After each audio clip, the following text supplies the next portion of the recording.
नमस्कार, मैं रवीश कुमार। पत्रकारों की गिरफ्तारी, जांच और जमानत याचिका के मामले में अदालतों के फैसले में अगर इतना अंतर होगा तो लोग सवाल करेंगे ही कि क्या कानून का पैमाना किसी खास पत्रकार के लिए ही है या सभी के लिए है। एक पत्रकार के मामले की सुनवाई जल्दी हो जाती है और बाकी पत्रकारों या सामाजिक राजनीतिक कार्यकर्ताओं की सुनवाई में काफी वक्त लग जाता है। मुमकिन है कि केस और जांच की जटिलता के कारण अंतर आ जाए, लेकिन क्या अंतर इतना होना चाहिए कि 83 साल के कैदी की निजी स्वतंत्रता पर बात ही ना हो और सत्ता के करीब देखे जाने वाले एक पत्रकार की निजी स्वतंत्रता एक उदाहरण बन जाए। अगर निजी स्वतंत्रता की रक्षा की जानी है तो क्या एक की जाए या सभी की जानी चाहिए। पैट्रिशिया मुखीम मेघालय के शिलोंग टाइम्स की संपादक हैं और पद्मश्री भी।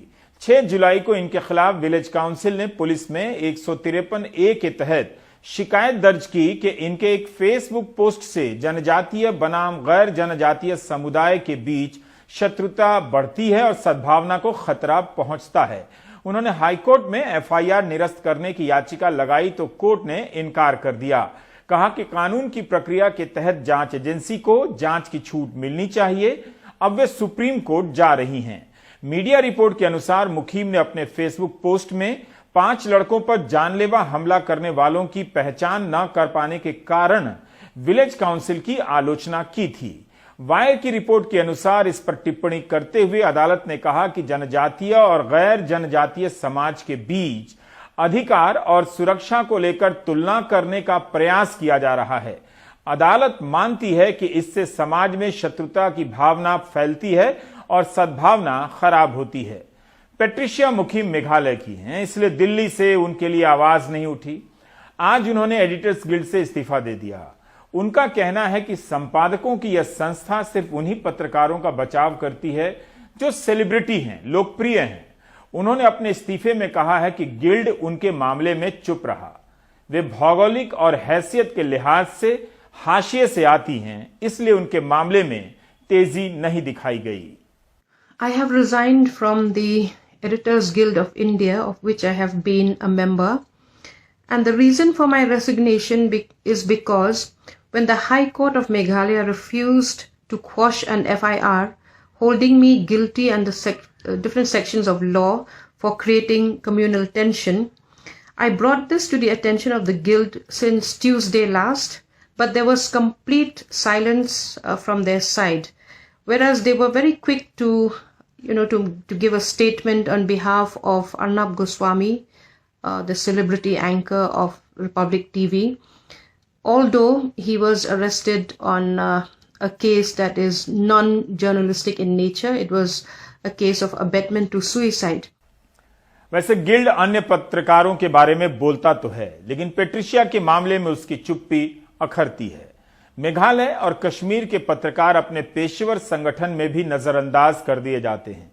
पैट्रिशिया का इस्तीफा फिर से इस बहस को केंद्र में लाता है कि अर्नब गोस्वामी के मामले में अदालत और प्रेस की संस्थाएं किस तरह सक्रिय हो गईं, मगर मेघालय की पैट्रिशिया या कश्मीर के पत्रकारों के मामले में वैसी सक्रियता नजर नहीं आती है।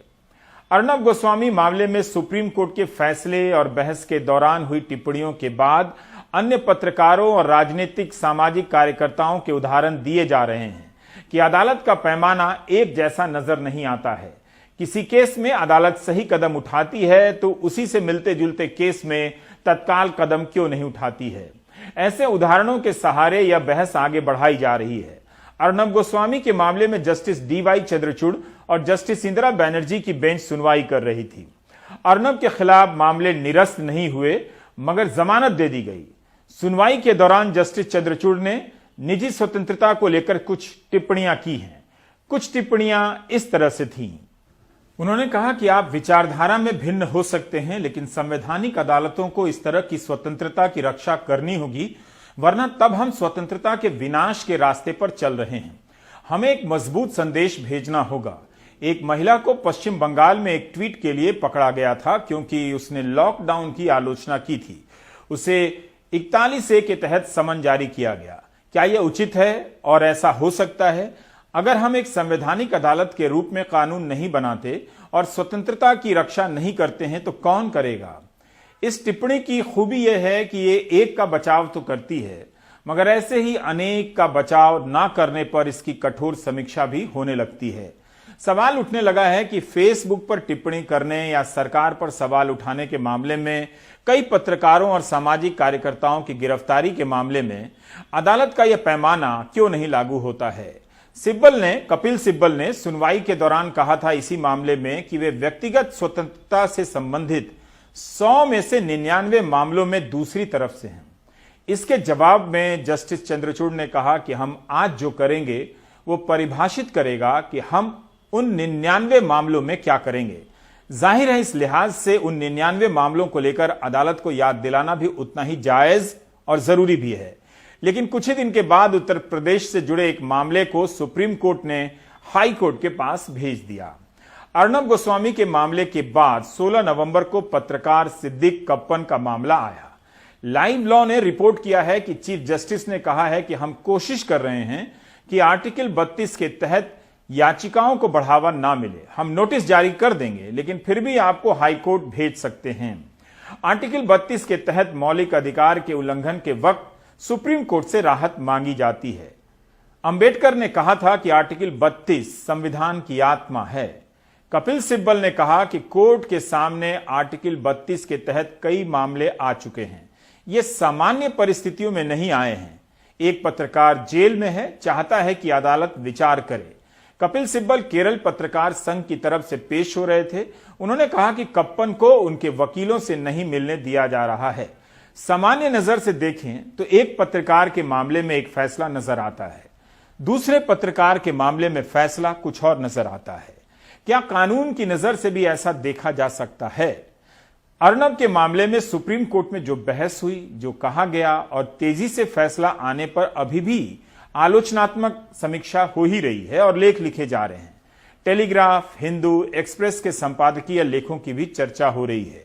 ये तीनों अंग्रेजी के अखबार हैं। हिंदू ने 13 नवंबर के संपादकीय में लिखा है, जिसका शीर्षक था कि एक और सभी के लिए निजी स्वतंत्रता पर उसके कुछ अंश इस तरह से हैं। अर्नब गोस्वामी का मामला हमेशा ही जमानत के लिए उपयुक्त था, मगर यह साफ नहीं है कि अदालत ने उनकी निजी स्वतंत्रता के लिए जमानत की जो नियमित प्रक्रिया है उसकी अनुमति क्यों नहीं दी। सत्र न्यायालय के सुने जाने से पहले अर्नब गोस्वामी बॉम्बे हाई कोर्ट गए थे। जब सत्र न्यायालय के पास सुने जाने का विकल्प था तो बॉम्बे हाई कोर्ट के खारिज करने के फैसले को गलत नहीं कहा जा सकता। आमतौर पर ऊंची अदालतें यही कहती हैं कि जब विकल्प है तो पहले निचली अदालत में जाइए।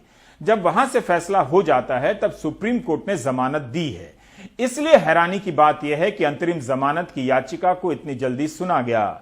हिंदू अखबार ने आगे लिखा है कि हाल ही में सुप्रीम कोर्ट ने सुधा भारद्वाज की जमानत याचिका को मेडिकल ग्राउंड पर भी सुनने से इनकार कर दिया, ये कहते हुए कि आपके मामले में काफी दम तो है, आप नियमित बेल के लिए क्यों नहीं जाते हैं।